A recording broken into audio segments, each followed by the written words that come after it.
Ngada coronavirus yauramle. China gi custom office na hairi India dagi unna yomlaga pusilakpa ngada novel coronavirus yauba thengnarakpadagi India gi nga pusilakpa matam kharagi thingle. Adum oinamak custom gi general administration gi warol palladuna Reuters yauna news agency singna thadorokpa pausingdadi athingba asi he komthokpaga masana adum hanagum nga pusinba yagani. Maraksida China gi Wuhan city da packaging tauraba Brazilian sansagi batch amadasu novel coronavirus yauba thengnare haina Wuhan Municipal Health Commission na haire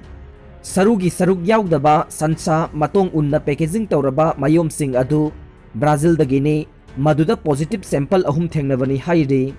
Chinese authorities singna Argentina dagi sansa packaging tauraba purakba batch amadasu coronavirus yauba thengnare haire China asi malem gi oina sansa yamna leiba leipakne Brazil aduga Argentina su asoba supplier oidibane private school gi oza amadi staff ki thagi salary chada yankhai oire Manipur sarkar gi education s secretariat na thokiba order October manga da oza amasung staff amadi mahiroi singdagi logodaba phigi chang adugi commissioner education s Ranjit na anoba order ama thokre Order asigi matung inna thagi phi lobagi matam April tha oikibadu July 2020 aduga oza amasung staff singi thagi salary na chada yankhai oire hairi miyoi chani ga tara mari positive oire taruk na laikhidre chatliba pung kun mari asida Manipur da miyoi chani ga tara mari nauna COVID-19 positive oire miyoi taruk na laikhidre hairi laikhidaba sing asi tharaga state asida COVID-19 na sian kiba mi gi masing Saniga tara humdoi sukhrei Laivak asida COVID-19 na pharakpa singthaningai oiduna recovery rate maudraga humdoi yaure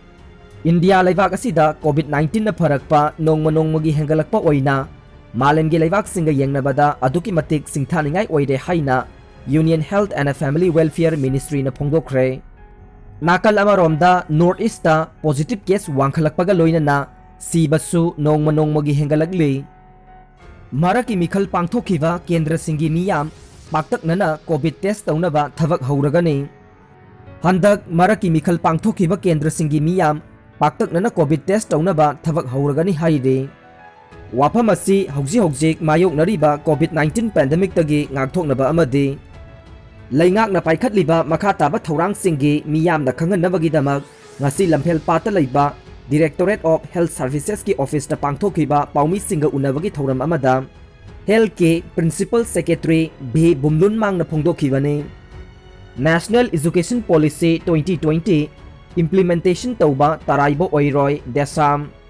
Manipur da National Education Policy 2020 sanadringai mamang lamdam asigi khanghairaba kayana laizaba wakhal loksing puthokduna khanahauba chumgani Anauba education policy asi taraiba ama oiroi haina Democratic Students Union of Manipur Desamgi General Secretary L Lamyanba na haikre